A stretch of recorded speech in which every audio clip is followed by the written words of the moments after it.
Continuamos en la UNED y estamos en el grado de Historia Contemporánea de España. Y vamos a hablar en esta segunda parte de la Guerra de la Independencia Española. El conflicto bélico que se desarrolló en la península ibérica entre 1808 y 1814 y que se le conoce como Guerra de la Independencia Española, el término de Guerra de la Independencia no es correcto. A finales del 18, principios del 19, España tiene 11 millones de habitantes y un carácter esencialmente rural. El peso de la agricultura era 5 veces superior al de la industria. El campo constituye la base económica de la sociedad estamental y 2/3 de la propiedad en manos de la nobleza o de la iglesia y está arrendada en régimen de señorío. Tan solo 300.000 individuos se dedican a la industria y la principal producción es la textil, las tejas y las baldosas. Hay 30.000 comerciantes y otros tantos funcionarios. La nobleza contaba con 480.000 personas y el clero con 150.000. Había 40 órdenes, con más de 2.000 conventos. Existe una crisis económica y una crisis financiera que se intenta solucionar con un sistema de recaudación que atenta a los estamentos privilegiados del antiguo régimen. Existe finalmente una crisis política provocada por la distensión interna de la familia real, las consecuencias de la Revolución Francesa y la propia disfuncionalidad del Estado. Y hay, por supuesto, un pueblo pobre y piadoso, protestón, pero sufrido. Con todo y con eso, 4 cosas son evidentes a principios del siglo XIX. La fusión de la identidad política con la identidad religiosa, la xenofobia, fundamentalmente a ingleses y franceses, la decadencia española aceptada por la mayoría de los observadores europeos y el carácter quejumbroso y autoconmiserativo del patriotismo español relacionado precisamente con esa xenofobia y decadencia. Hablemos de cada una. De la fusión de la identidad política con la identidad religiosa diremos que los súbditos del rey de España eran por definición católicos. La contundencia con lo que lo expresó poco después la Constitución de Cádiz es inigualable. La religión católica, apostólica y romana, única y verdadera, es y será perpetuamente la religión de todos los españoles. Así reza la Constitución de Cádiz de 1812. El segundo apartado de la xenofobia, diremos que a los primeros, por ser nuestros enemigos, los ingleses, y vencedores en todas las guerras de los últimos años, y además por ser nuestros competidores en el mercado americano. A los franceses, por el hecho de habernos proporcionado el modelo político y cultural desde la llegada de los Borbones. Y de la decadencia española diremos que está observado y apreciado por nosotros mismos. Y del carácter quejumbroso diremos que raramente nos presentábamos como matrona triunfante, como la serenísima Venecia, la orgullosa Britania o la desafiante Francia. Éramos más bien la mater dolorosa del imaginario católico. La guerra de 1808 a 1814 va a servir de base para el nacimiento del mito nacionalista, dominante durante todo el XIX e incluso la primera mitad del XX. Pero esta guerra implacable y compleja solo se puede entender si distinguimos varios subconflictos coincidentes en el tiempo. Indiscutiblemente es una guerra internacional en la que ejércitos de varias naciones, Francia, España, Inglaterra y Portugal, combaten en la península ibérica. Los llamados casacas rojas, es decir, el ejército inglés cuenta también con galeses, escoceses, irlandeses y los extranjeros de la llamada Legión Alemana del Rey. Junto a los españoles y por dinero, naturalmente, luchan también oficiales y soldados suizos e irlandeses, los llamados fusileros de Ultonia. Excepto en Bailén, en donde solo luchan franceses contra españoles, el resto de las batallas tienen lugar entre un ejército exclusivamente francés y otro mayoritariamente inglés. Y a su vez, Francia está combatiendo también contra Europa entera, Austria, Prusia, Polonia y Rusia. Es también, pues, una guerra civil. Los españoles están divididos en 3 grupos bien definidos. El más numeroso, con diferencia, son los patriotas absolutistas, formado por las clases altas en general, la jerarquía eclesiástica, las órdenes religiosas y el pueblo llano, de donde saldrán las levas de los soldados y guerrilleros. Todos ellos son partidarios del rey absoluto y enemigos de las reformas y de los revolucionarios franceses por el mero hecho de serlo, y porque no se puede esperar nada bueno de ellos. Hay un grupo de afrancesados o josefinos, pocos, ilustrados e influyentes, entre los que se encuentra Moratín. Pero también hay ilustrados que no saben a qué carta quedarse hasta que la ferocidad de la guerra les obliga a decantarse a uno u otro lado. El tercero de los grupos son los reformistas. también minoritario, que espera los cambios necesarios pero rechaza la imposición de un rey extranjero y la proclamación constitucional elaborada por Napoleón en Bayona. A estos pertenecen los diputados de Cádiz, la mayoría de ellos liberales, que poco después elaborarán una constitución basada precisamente en la proclamación de Bayona, redactada por Napoleón. Y desgraciadamente existe un ejército mal mandado y peor preparado en un país que desde hace tiempo se ha volcado en el mar, descuidando la tropa de tierra. La niña mimada ha sido la Marina y desde el descalabro de Trafalgar en 1805 a manos de los ingleses, ni Marina en condiciones tenemos. Es fundamentalmente el producto de una reacción xenófoba antifrancesa, pero no un patriotismo positivo de exaltación de la propia identidad, sino que predomina el elemento negativo, antifrancés, exacerbado por la indignación ante un ataque efectuado a traición, no por la fuerza de las armas, sino por engaño, por la perfidia de unas tropas que han entrado al país como aliadas para atacar Portugal y, según se cree, para apoyar al príncipe de Asturias frente a Godoy. La guerra es también una protesta antirrevolucionaria de carácter religioso, pues no hay que olvidar la llamada que desde los púlpitos hacen los curas rurales frente al invasor ateo. Y finalmente, para los políticos liberales es sobre todo una protesta antiabsolutista, liberal, que no tiene por objeto únicamente cambiar un gobierno antiguo, sino abolir una forma antigua de sociedad. Y naturalmente es un proceso tan complicado que irá y que es muy difícil de bautizar. Los ingleses la llamaron The Peninsular War, con la displicencia de quien evita nombres propios si no hubiera más penínsulas en el mundo. Los portugueses a chimbasos francesas. Los franceses simplemente la Campagne d'Espagne. Pero en 1807, cuando realmente comienza esta guerra peninsular, los españoles nos creemos aún aliados de los franceses, a quien Godoy ha abierto la puerta de nuestra frontera. Los franceses colocan guarniciones en el norte de nuestro país y lo cruzan para aplastar Portugal, la única nación que aún se resiste a secundar el bloqueo continental impuesto por Napoleón a Inglaterra. Pero los franceses son unos aliados con los que de hecho estamos en guerra, aunque no lo sabemos. Luego, cuando el pueblo declara la guerra, los franceses la llamaremos indistintamente guerra actual, guerra del francés o del gabacho y hasta revolución. Por cierto, gabacho no es un insulto inventado en España, ya lo utilizó el francés Rabelais en su Gargantúa y Pantagruel para referirse a alguien grosero. Después lo utilizó Quevedo para referirse a los franceses en general. Y el primer diccionario de autoridades de 1726 dice que gabacho es alguien soez, asqueroso, puerco y ruin. Nuestro patriotismo hace que Numancia y Sagunto resuciten para explicar lo que está ocurriendo en Zaragoza y Gerona, favoreciendo que en la denominación de la guerra entren términos como levantamiento, alzamiento, santa insurrección española. Sin embargo, el séptimo conde de Toreno, testigo presencial y excepcional del 2 de mayo y de todo el proceso militar y político posterior, titula su obra Historia del Levantamiento, Guerra y Revolución de España, publicada en 1835 y convertida luego en la historia más autorizada sobre dichos acontecimientos.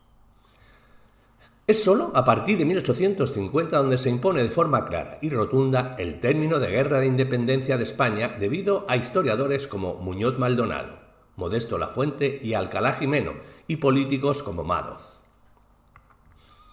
La verdadera revolución que sacude a España desde el trienio liberal 1820 a 1823 y la rebelión de las colonias americanas hacen que los historiadores empiecen a utilizar el término de Guerra de la Independencia a partir de 1833. El término se extiende definitivamente a partir de 1850 por historiadores como Muñoz Maldonado, Modesto Lafuente y políticos como Madoz, como hemos dicho anteriormente. Y es a partir de entonces cuando la guerra se convierte en un mito nacional. Poetas que vivieron personalmente la guerra y escribieron sus versos en el fragor de la batalla, como el Duque de Rivas. Poetas románticos como Espronceda y Gertrudis Gómez de Avellaneda.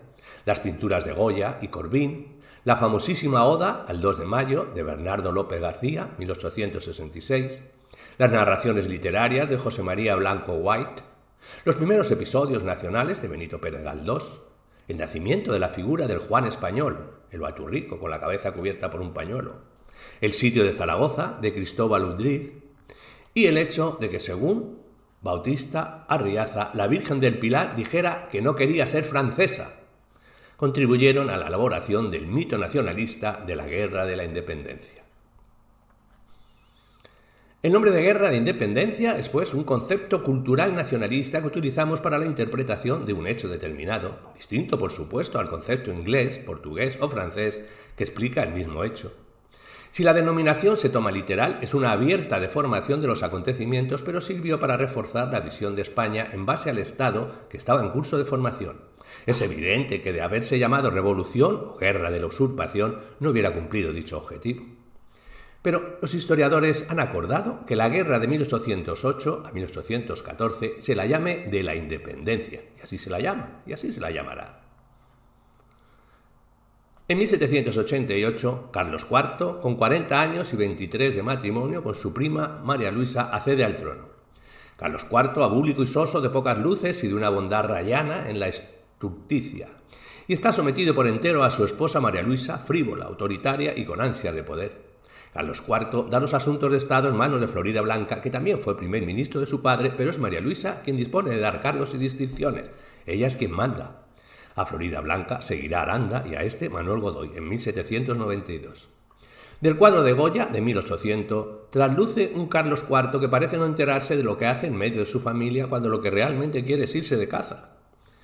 Quien de verdad domina el cuadro y el gobierno de España es María Luisa de Parma. Realmente se la llama Luisa María Teresa, según consta de la partida de nacimiento de su hijo Fernando, redactada por el patriarca de las Indias, don Antonio Setmenat. Destaca también en el cuadro el gesto altivo de Fernando, príncipe de Asturias, futuro rey felón, quien ya por entonces desprecia a su padre y aborrece a su madre y odia a Godoy. Carlos IV fue rey de España saltándose a la torera la ley sálica, pues había nacido en Nápoles y fue el primer monarca de la Edad Moderna que no murió como tal. Fernando fue el primer hijo varón que sobrevivió a los primeros años de vida. Otros hijos conocidos, Joaquín Carlota, la princesa consorte de Portugal, Carlos María Isidro y María Luisa, reina de Etruria. En 1782, siendo príncipes de España, surge el rumor de que María Luisa mantiene relaciones íntimas con un joven guardia de corps que toca muy bien la guitarra y que se llama Godoy, Luis Godoy. Pero estamos, como digo, en 1782 y Manuel Godoy aún no ha aparecido en el entorno de los príncipes. Manuel, deslumbrado por su hermano mayor y con una ambición incomparable, llega a Palacio como guardia de corps en 1784, 4 años más tarde, y no antes, entra a formar parte de la camarilla íntima de los príncipes. Tiene entonces 21 años y María Luisa, que va a cumplir los 37, ha tenido ya 4 abortos y 10 partos, ha perdido sus encantos y belleza, su piel se ha hecho amarillenta y sus dientes están reemplazados artificialmente en su mayoría, lo único agradable que conserva eran sus brazos. Entre Carlos, María Luisa y Godoy nació una especial amistad a 3 bandas, acerca de cuya verdadera naturaleza nadie ha podido dar los suficientes y irrefutables claves. Una relación que hizo exclamar a un exultante María Luisa: «Somos la Santísima Trinidad en la tierra». María Luisa quiso poner lo antes posible las riendas del gobierno en manos del favorito, en quien confiaban plenamente los reyes. «Te necesitamos», le dijo Carlos IV, «para que seas con nosotros uno mismo, y veles por nosotros y nuestro reino de una forma indefectible». Estudios aparecidos con motivo del sequicentenario del fallecimiento de Godoy, 2001, y del bicentenario de la Guerra de la Independencia, 2014, parecen demostrar que ni Carlos IV era tan tonto, ni su esposa tan frívola, ni Godoy un arbitrista, y que éste, en todo momento, fue leal a los reyes. La historiografía tradicional, favorable al reinado de Fernando VII, atribuía el ascenso de Godoy al favor de la reina María Luisa y a su presunta relación amorosa, lo que a su vez contribuyó al desprestigio de la monarquía. Sin embargo, la historiografía moderna, como Seco Serrano, Bullón de Mendoza y La Parra, no reconoce como verosímil la aventura de la reina con Godoy y confirma que la rápida ascensión de Godoy fue impulsada por las repercusiones que tuvo la Revolución Francesa en la península y, sobre todo, por la riqueza y honores que acumuló en poco tiempo y que sus contemporáneos no le perdonaron. Dueño de una inmensa fortuna, en 1793 la renta de su capital se elevaba ya a 2.251.000 reales.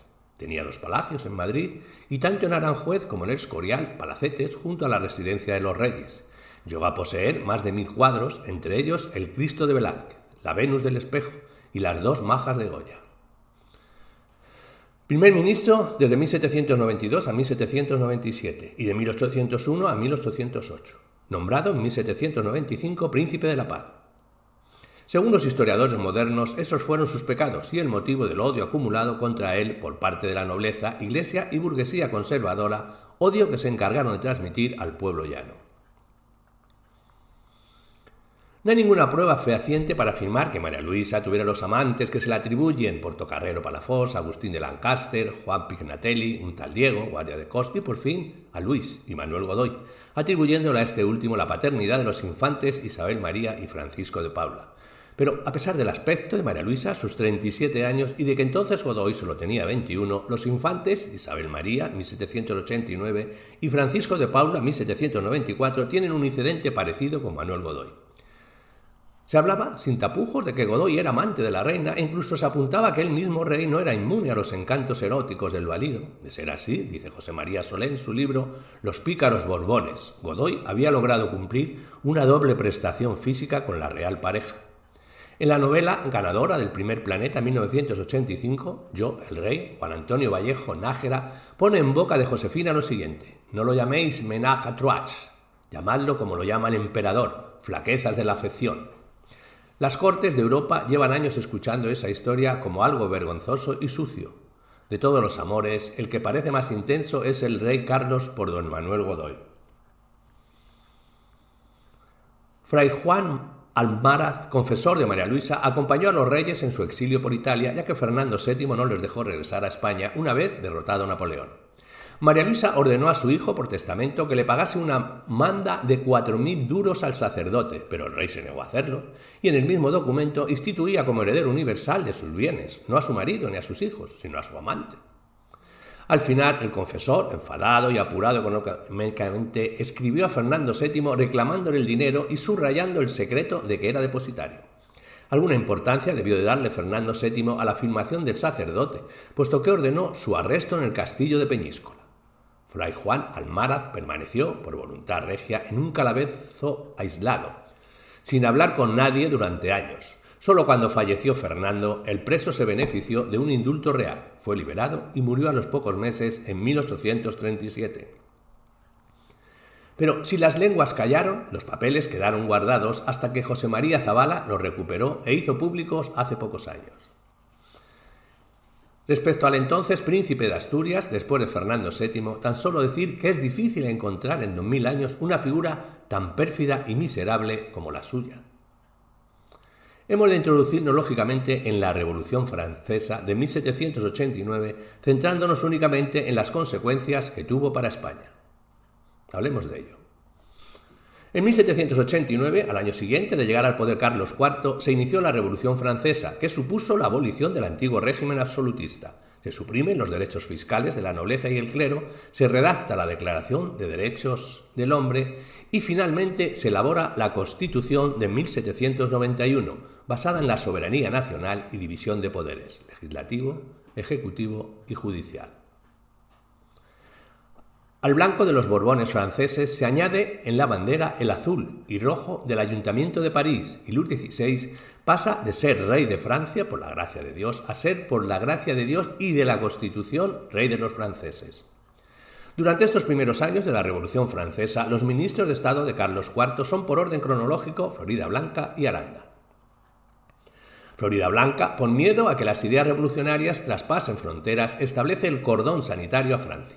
Los pocos periódicos que no se suprimen pasan censura previamente. No se pueden comprar libros ni artículos franceses.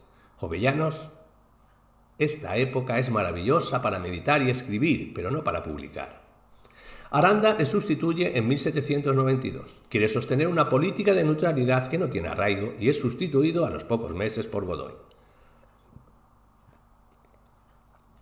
En 1792 se produce la segunda fase de la Revolución Francesa. Un levantamiento parisino derroca a Luis XVI de Francia y se elige una nueva asamblea, la Convención.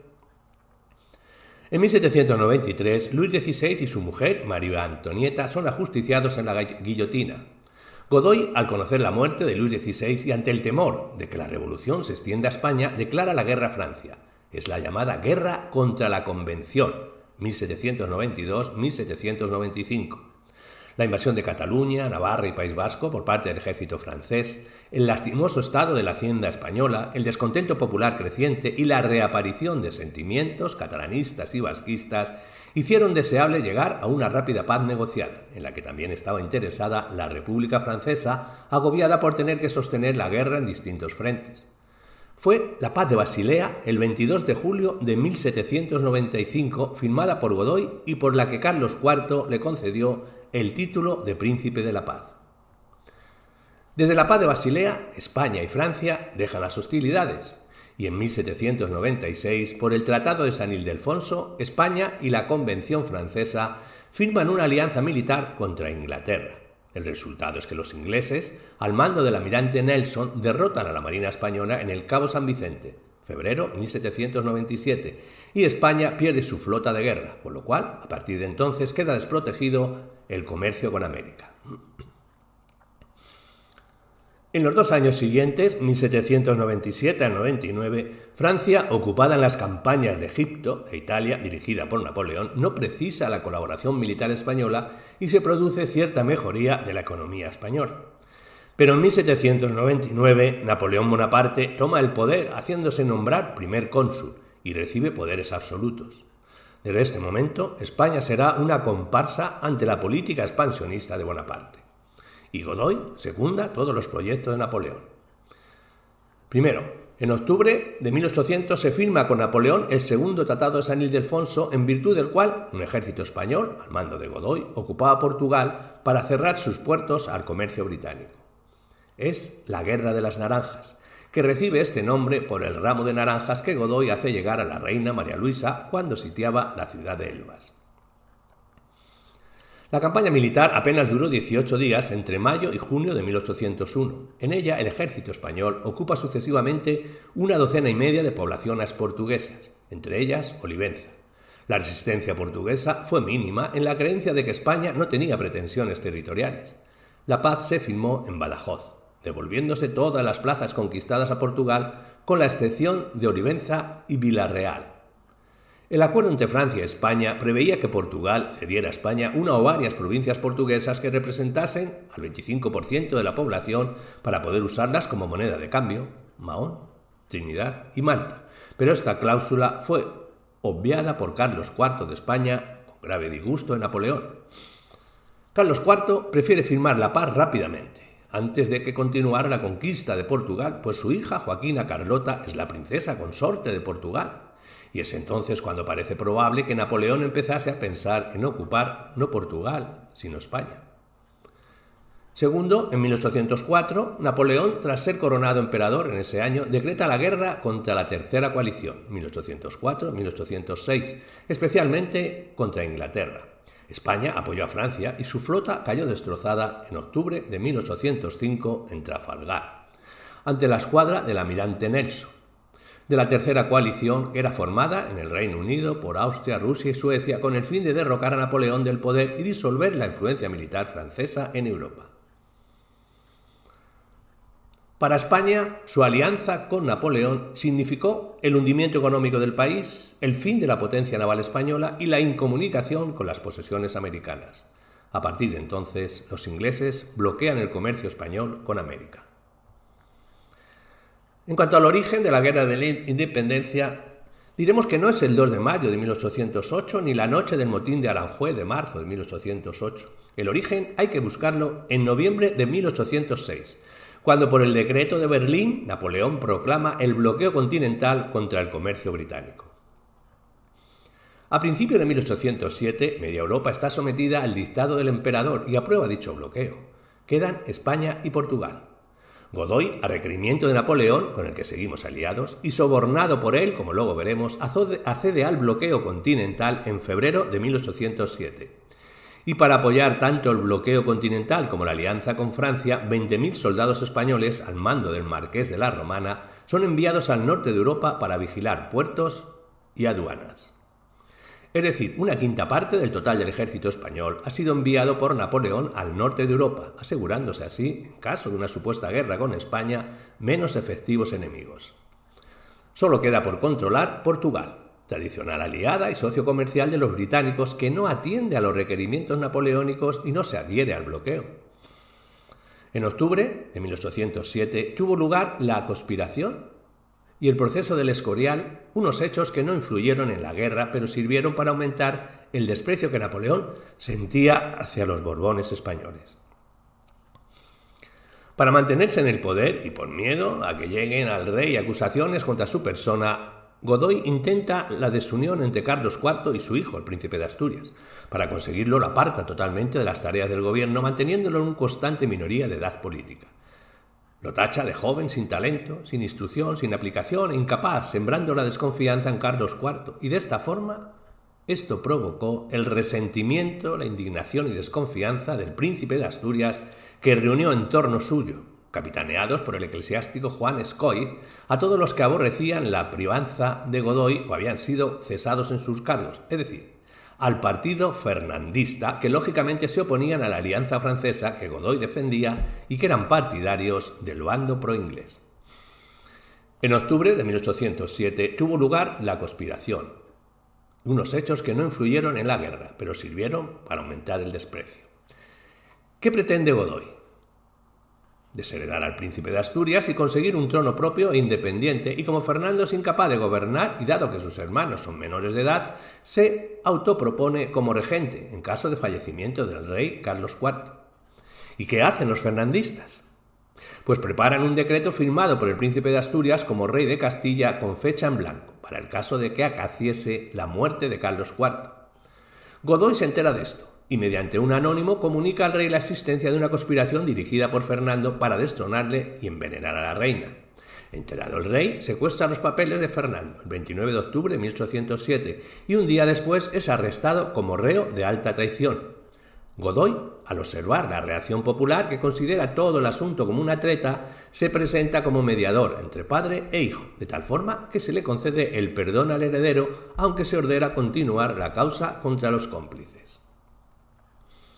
El Consejo de Castilla, encargado de instruir la causa sin plegarse a los deseos de Godoy, dictó sentencia absolutoria para todos los acusados, que a pesar de ello fueron desterrados gubernamentalmente de Madrid.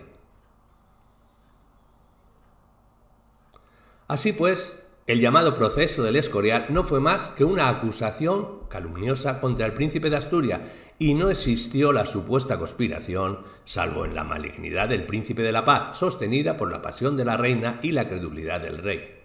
La comedia preparada por Godoy fue contraproducente, pues mostró la desunión y debilidad de la familia al tiempo que el pueblo quedó indignado y dispuesto a una revolución. A la vez, la figura del príncipe de Asturias, el deseado, quedaba revalorizada ante el monstruo de Godoy. Estos hechos no influyeron en la guerra, pero sirvieron para aumentar el desprecio que Napoleón sentía hacia los Borbones de España. La debilidad de Godoy y la del príncipe de Asturias hace que ambos contendientes busquen fuera de la corte un aliado prestigioso, que robustezca su situación, y ambos esperan encontrarlo en Napoleón. El prestigio de Napoleón lleva a Godoy a firmar el Tratado de Fontainebleau, que permite que las tropas francesas invadan Portugal, transitando libremente por territorio español, otorgándole a cambio al propio Godoy parte del territorio luso, la mitad meridional. En el norte se establecería el reino de Lusitania para compensar a la reina de Etruria, Elisa, hermana de Napoleón. El sur sería el principado de los Algarbes y quedaría en manos del propio Godoy, y la zona central en depósito hasta la paz, que volvería a la casa de los Braganza de Portugal solo en caso de una firma de paz general, siempre y cuando Gran Bretaña restituyera Gibraltar y Trinidad de la corona española. Y ese mismo prestigio de Napoleón hace que Fernando, que ha enviudado de su primera esposa recientemente, solicite en matrimonio cualquier princesa de la dinastía de los Bonaparte. A su vez, los partidarios de Fernando acarician la esperanza de tomar el poder con la ayuda de los buenos oficios del emperador. Napoleón se convierte así en el árbitro de los destinos de España.